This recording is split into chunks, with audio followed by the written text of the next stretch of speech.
जगाने के लिए एक आदमी ने आम उठाकर उसे कूड़ेदान की ओर लात मारी। अगले ही पल लड़के ने उस आम को सीधे कूड़ेदान में पहुंचा दिया और अपने पिता की तारीफ का इंतजार करने लगा। पिता ने मुस्कुराकर आम को और दूर रखे कूड़ेदान की तरफ लात मार दी। उसी दिन से उन्होंने बेटे को फुटबॉल सिखाना शुरू कर दिया, लेकिन उसकी माँ इससे खुश नहीं थी। लड़के के पिता एक प्रोफेशनल फुटबॉल खिलाड़ी थे जो दुर्घटना के बाद रिटायर हो गए थे। नौकरी न मिलने से परिवार को काफी मुश्किलों का सामना करना पड़ा, इसलिए माँ नहीं चाहती थी कि उसका बेटा भी वही रास्ता चुने। एक दिन लड़का छिपकर छत पर गया ताकि फुटबॉल मैच की कमेंट्री सुन सके। जब उसने सुना कि ब्राजील फाइनल हार गया है तो वह रो पड़ा। उसने अपने पिता से वादा किया कि एक दिन वह ब्राजील को वर्ल्ड कप जिताने में मदद करेगा। फुटबॉल न होने पर उसने कपड़ों से गेंद बनाई और मैदान न होने पर गलियों में खेला। दिन रात अभ्यास करते हुए पेली जल्द ही अपना पहला आधिकारिक मैच खेलने पहुंच गया। टूर्नामेंट के लिए टीम ने चादरों से जर्सी बनाई और अलग अलग जगहों से जूते जुटाए। पूरी तैयारी के बावजूद वे मजबूत विरोधियों के सामने कमजोर साबित हुए। पेली को सबके सामने अपमानित किया गया। तभी उसकी नजर स्टैंड में बैठे पिता पर पड़ी। उसने अपने पैरों में फिट न होने वाले जूते उतारकर फेंक दिए और ठान लिया कि वह अपना वादा जरूर निभाएगा। इसके बाद उसने अकेले दम पर शानदार खेल दिखाया। उसकी प्रतिभा देखकर पूरा मैदान हैरान रह गया। उसने पहला गोल किया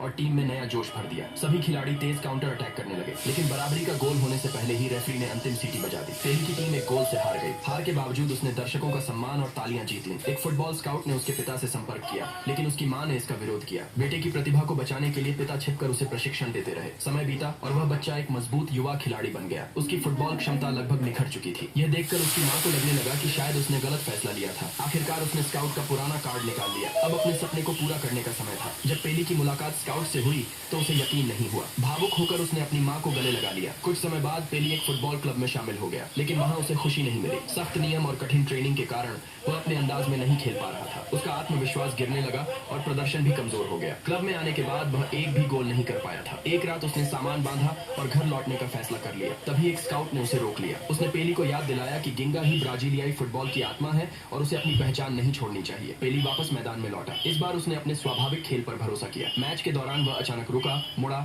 एक डिफेंडर को पीछे छोड़ा और डिफेंस लाइन तोड़ दी। फिर हवा में उछलकर शानदार साइकिल किक लगाई और गोल कर दिया। पूरा स्टेडियम खुशी से गूंज उठा, यहाँ तक कि कोच भी उसकी कला देखकर दंग रह गया। उसी दिन से पेली की असली प्रतिभा हर मैच में खुलकर सामने आने लगी।